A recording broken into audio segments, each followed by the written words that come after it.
الشيطان الرجيم.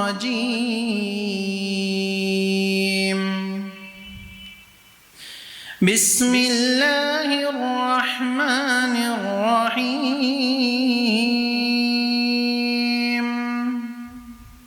بسم الله الرحمن الرحيم. بنستعين. الحمد لله رب العالمين، والصلاة والسلام على أشرف الأنبياء وسيد المرسلين نبينا محمد وعلى آله وأصحابه أجمعين ومن تبعهم بإحسان إلى يوم الدين، أما بعد. فأعوذ بالله السميع العليم من الشيطان الرجيم من همزه ونفخه ونفثه.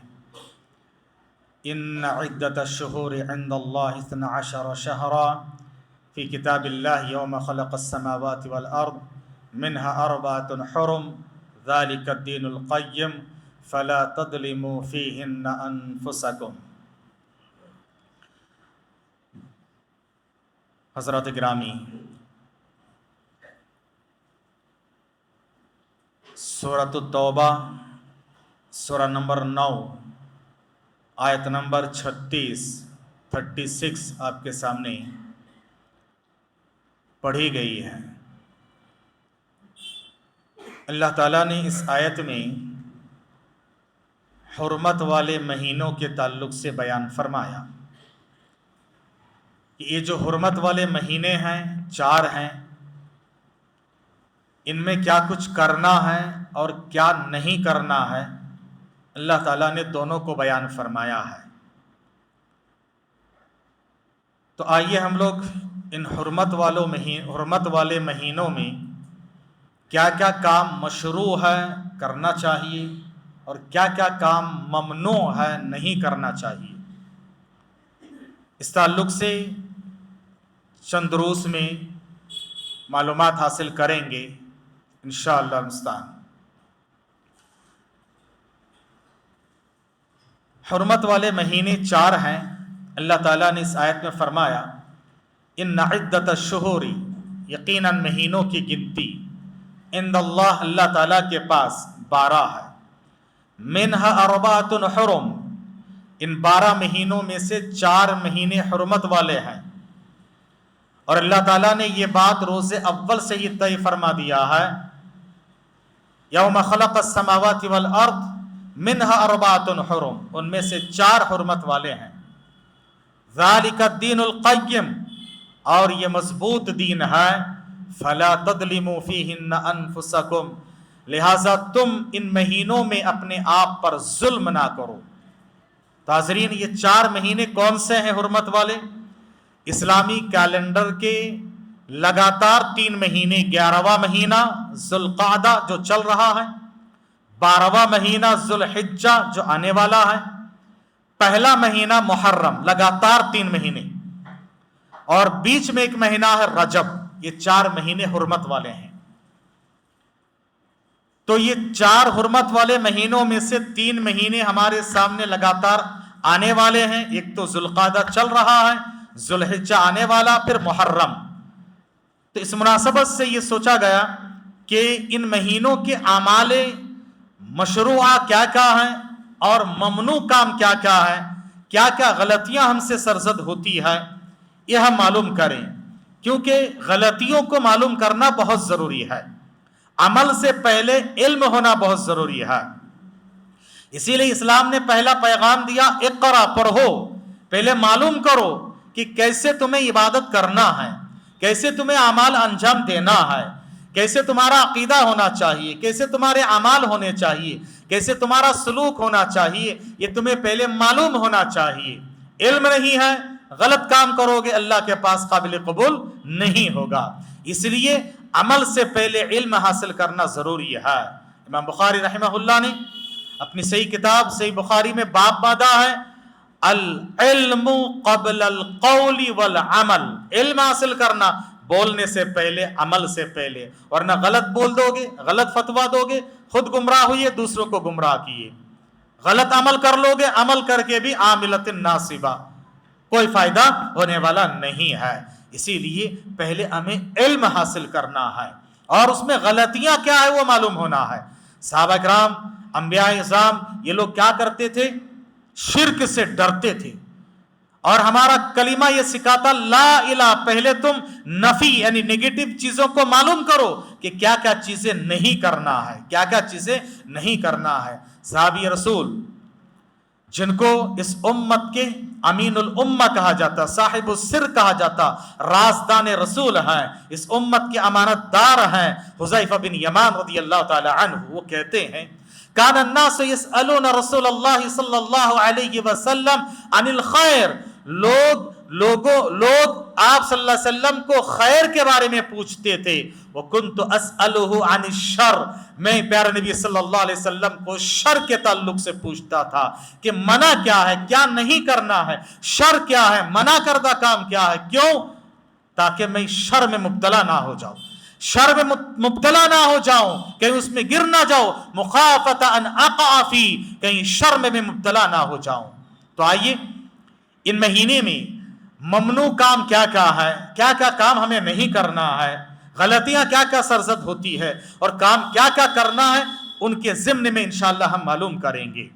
حاضرین، ذوالقعدہ کا مہینہ، اس میں کام کیا کیا ہوتے ہیں، ذوالحجہ کا مہینہ کیا کیا کام کرنا ہے، اور محرم کے مہینے میں کیا کیا کام کرنا، اور ان کاموں کے بیچ میں کیا کیا غلطیاں سرزد ہوتی ہے۔ سب سے پہلے جو کام ہم انجام دیتے ہیں، ذوالقعدہ کے مہینے میں حج کی تیاری شروع ہوتی ہے۔ حجاج کرام مختلف گوشے گوشے سے، چپے چپے سے، کونے کونے سے، دنیا کے طول و عرض سے پہنچتے ہیں کعبے کے پاس، حج کا ارادہ کرتے ہیں، حاجی لوگ پہنچتے ہیں۔ یہ ہیں اب حج سے متعلق کیا کیا غلطیاں سرزد ہوتی ہے، حج سے پہلے، حج کے درمیان، حج کے بعد، وہ انشاءاللہ میں آپ کو بتاؤں گا، کیونکہ شیطان عمل سے پہلے بھی انسان کو گمراہ کرنے کی کوشش کرتا ہے، عمل کے ساتھ بھی گمراہ کرتا ہے، عمل کے بعد بھی گمراہ کرتا ہے۔ تو ہمیں یہ معلوم کرنا ہے۔ پھر اس کے بعد ان ایام میں ہم قربانی کرتے ہیں، قربانی ہے، قربانی سے متعلق قربانی سے پہلے کیا غلطی ہوتی، قربانی کے ساتھ کیا ہے، قربانی کے بعد کیا ہے۔ پھر اس کے بعد عید قربانی ہے، تو عید سے پہلے کیا غلطیاں ہوتی ہے، عید کے ساتھ کیا غلطیاں ہوتی، عید کے بعد کیا غلطیاں ہوتی ہے، یہ ہم معلوم کریں گے۔ پھر محرم میں ہم کیا غلطیاں کرتے ہیں، پہلے، ساتھ اور بعد میں۔ پھر عرفہ کے روزے ہیں، محرم کے روزے، ان ساری چیزوں کو اور ان کے بدعت و خرافات کیا ہے انشاءاللہ ایک ایک کر کے معلوم کریں گے۔ ایک سیریز انشاءاللہ اس کے بعد چلے گا۔ تو آئیے پہلا کام جو ہوتا ہے ذوالقعدہ کے مہینے میں، وہ ہے کہ ہمیں ایک حرمت والا مہینہ ہے، حرمت والے مہینے کے اس کے تقدس، اس کے احترام کرنا، اس کے تقدس کا خیال رکھنا، ادب احترام کے ساتھ اس مہینے میں زیادہ سے زیادہ نیکیاں کرنا، گناہوں سے بچنا ہے۔ اور عام طور سے جو کام اس مہینے میں کیا جاتا ہے، اس کی تیاری ہوتی ہے، وہ ہے حج۔ حج جس کے معنی ہے ارادہ کرنا، قصد کرنا، ارادہ کرنا۔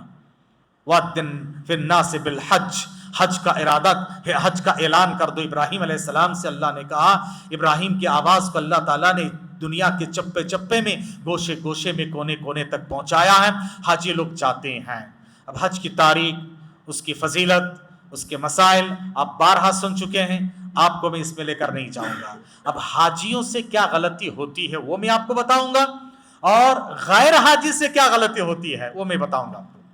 حج سے متعلق پہلی چیز، حج جس آدمی کو استطاعت ہے، حیثیت ہے، اس پر حج کرنا ضروری ہے، لازم ہے۔ تو آئیے ہم پہلے استطاعت کے تعلق سے معلوم کرتے ہیں، اور ہم سے کیا غلطیاں ہوتی اس تعلق سے۔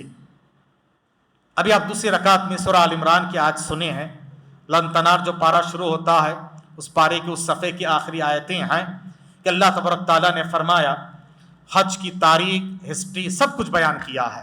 ان اول بیت وضع للناس، پہلا گھر، اور اس سے پہلے قل صدق اللہ فاتبعوا ملت ابراہیم حنیفا، ملت ابراہیمی کی پیروی کرو، وہ حنیف مسلمان تھے۔ ملت ابراہیمی کیا ہے؟ حج کا ارادہ کرو، حج کا ارادہ کرو، ملت ابراہیمی ہے۔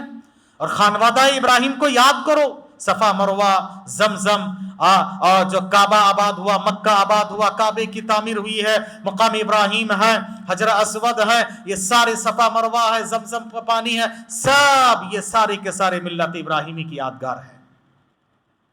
اور پھر ہم آخری نبی کی امتی ہے، سنت محمدی صلی اللہ علیہ وسلم کی پیروی کرتے ہوئے ہمیں ارادہ کرنا۔ آگے اللہ تعالیٰ نے فرمایا کہ ان اول بیت وضع للناس للذی ببکہ، دنیا کا پہلا گھر جو انسانوں کے لیے بنایا گیا اللہ کی عبادت کے خاطر، وہ جو بکے میں ہے، مکے کا پرانا نام بکہ ہے، مکے میں ہے، لہٰذا تم مکے میں اس میں کیا ہے، کہا کہ فی آیات بینات مقام ابراہیم، اور یہ ہدی و مبارکا للعالمین، ہدایت کی جگہ ہے، مبارک سرزمین ہے، کتنی بابرکت ہے، ایک نماز 1,00,000 کے برابر، 1,00,000 کے برابر، کتنی بابرکت ہے۔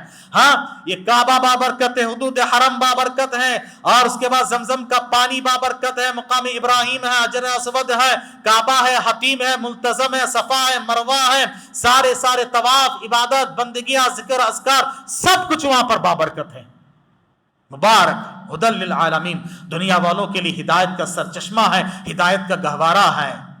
فی آیات بینات مقام ابراہیم، بے شمار نشانیاں مقام ابراہیم ہے، جیسے کہ میں نے ابھی آپ کے سامنے عرض کیا ہے۔ اس کے بعد اللہ تعالیٰ نے فرمایا کہ دیکھو وَلِلَّهِ عَلَى النَّاسِ حِجُّ الْبَيْتِ، لوگوں پر اللہ کے گھر کے حج کرنا ضروری ہے۔ کون؟ من استطاع الیہ سبیلا، جو اس تک پہنچنے کی استطاعت رکھتا ہے، اور استطاعت کے باوجود جو حج نہ کرے، کہا کہ فمن کفر، جو کفر کرے، فإن اللہ غنی عن العالمین، اللہ بے نیاز ہے۔ استطاعت کے باوجود حج نہ کرنا کفر ہے، کفر ہے۔ اسی لیے عمر رضی اللہ تعالیٰ عنہ اپنے دور خلافت میں کہا کرتے تھے کہ دیکھو طول و عرض میں ڈھونڈ کے دیکھو میری خلافت میں جو لوگ حج کی طاقت رکھتا ہے، من اطاق الحج ولم یحج، اور حج نہیں کرتا ہے، سواء برابر ہے، مات یہودیا او نصرانیا، چاہے وہ یہودی اور نصرانی بن کے مر جائے، حج کی استطاعت کے باوجود حج نہیں کرتا، یہودی نصرانی بن کے مر جائے، یعنی وہ کافر ہے گویا کہ۔ اب استطاعت کے تعلق سے معلوم کرتے ہیں، استطاعت کا کیا مطلب ہے؟ جو سفر حج کے اخراجات کی طاقت رکھتا ہے، کیا قرض لے کے جا سکتے؟ ہاں، قرض لے کے آپ قرض چکا سکتے بعد میں آ کے، یا اللہ نہ کرے آپ نہیں آ پائے تو آپ کے گھر والے قرضہ چکانے کی طاقت رکھتے ہیں، وقتی طور پر آپ کو کوئی مجبوری ہے آپ قرضہ لے کر بھی جا سکتے ہو۔ کس نے یہ فلسفہ سمجھایا؟ یہی غلطیاں ہیں، یعنی حج کے ارادے سے پہلے بتا رہا ہوں کیا غلطیاں ہوتی ہے۔ ہمارے اوپر قرضہ ہے، قرضہ ادا کرنے کے بعد ہی جانا ہے، کوئی ضروری نہیں ہے، آپ کے پاس ابھی ہے، اور یہ قرضہ جو قرض خواہ ہے وہ آپ کو مہلت دے رہا ہے، آپ بعد میں آ کے چکا سکتے ہو، آپ کے گھر والے چکا سکتے، کوئی مسئلہ نہیں، آپ جا کے حج کر کے آ جاؤ۔ حج کرنے سے پہلے ساری ذمہ داریوں سے بری ہونا ہے، بیٹیوں کی شادی ہونا، بیٹوں کی شادی ہونا، سب کو اپنے پیر پہ کھڑا کرنا، اس کے بعد جانا۔ کس نے کہا ہے؟ کس نے کہا کہ صحابہ کرام اسے کیا؟ ان کے چھوٹے چھوٹے بچے نہیں تھے جاتے تھے؟ ہمارے پاس یہ سوچ ہے کہ استطاعت کا مطلب ساری ذمہ داریوں سے بری ہو کے اس کے بعد استطاعت نہیں۔ آپ کے پاس جب استطاعت ہو گئی ہے، ہاں ابھی آپ کے بچے چھوٹے ہیں لیکن آپ کے پاس استطاعت ہے کہ آپ حج کے سفر کو جا سکتے ہو، واپس آ سکتے ہو، اتنے اخراجات آپ کے پاس ہیں۔ اور حج کمیٹی سے جانے کے لیے ابھی جو چارج وہ کتنا ہے؟ 3,09,000 ہے، 9,000 یا 8,000، 3,10,000 مان لیجیے۔ جو آدمی اتنے کی طاقت رکھتا ہے اور وہ جائے گا تو اس کے گھر والے بھوکے نہیں مریں گے، دوسرے سورسز ہیں، ہاں اس کے پاس اتنا ہی ہے، اس کے علاوہ وہ اگر خرچہ کر دے گا اور کچھ نہیں ہے تو ٹھیک ہے اور بات ہے، اس وقت کے لیے معافی ہے، لیکن اتنی کوئی حیثیت رکھتا ہے اب حج کمیٹی سے اس کا ارادہ کرنا ضروری ہے۔ نام نہیں آیا اللہ معاف کرے گا، لیکن ارادہ کرنا، کوشش کرنا تمہارا کام ہے، تمہاری ذمہ داری ہے۔